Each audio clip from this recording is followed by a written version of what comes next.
I can't explain to you how hot it is today. It is toasty. And just thought I'd take another little bit more video.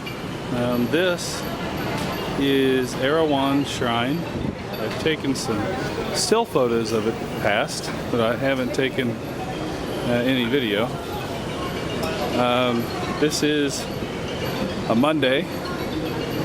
Very little going on in town right now. Most folks are at work. It's a holiday, banking holiday, but not a general holiday.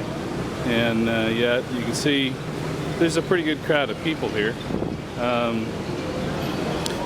And folks burning incense and praying. And I'll tighten in a little bit more yet. There you can see the shrine itself and people burning incense and praying. And back in the background, you can't see them.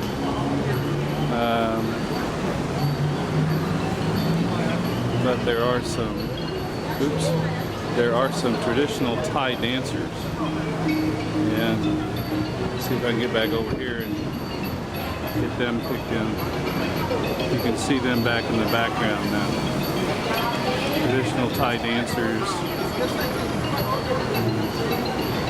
performing. And folks on all sides of the shrine. On weekends, this is just absolutely packed with people. And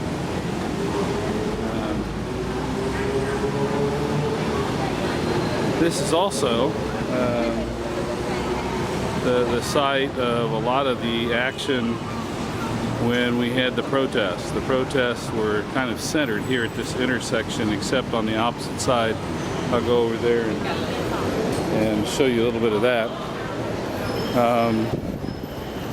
When the protests were taking place, all of that was right here.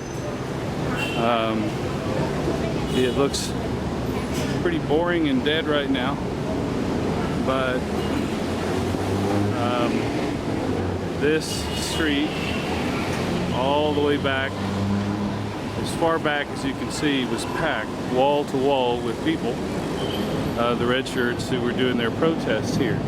Now that's a kind of a big deal because in the background is this gigantic mall called Central World, and it really is a big old thing. And here on this side is Grayson, and a Louis Vuitton store, and on the opposite corner is a Prada store. There is a lot of money that changes hands around here, and this whole shopping area was shut down during the protests. When the army finally moved in,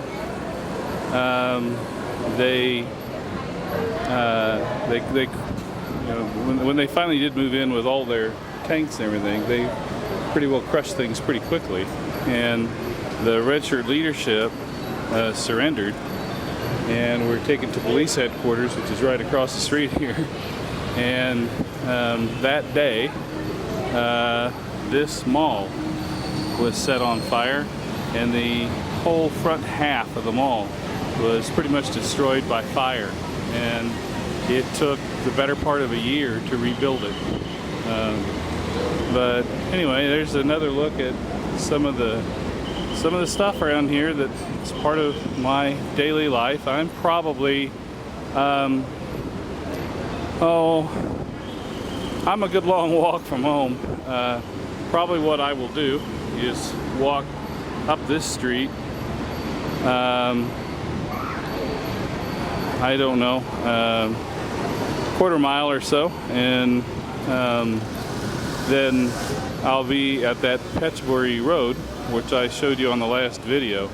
but I'll be way past the church.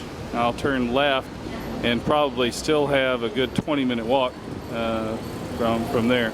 So it's probably 30-35 minute walk from here, and I'm telling you, it is really hot today, but that'll make for good exercise. There in the background, and you see it everywhere in most of these things that I do, is BKK Tower, which is the tallest building in Bangkok. It's also located not terribly far from church and not real far from home. That place where I got my haircut the other day is pretty much in the shadow of BKK Tower. The funny thing about BKK is it doesn't seem to matter where you're at. You see it, you think, oh gosh, I'm almost home. And you don't realize that you could be a very far distance, and it still looks pretty close. So I'm going to go on into Central World now and cool off a little bit, maybe even see a movie, and then I'm going to walk home. So there's some more stuff for you to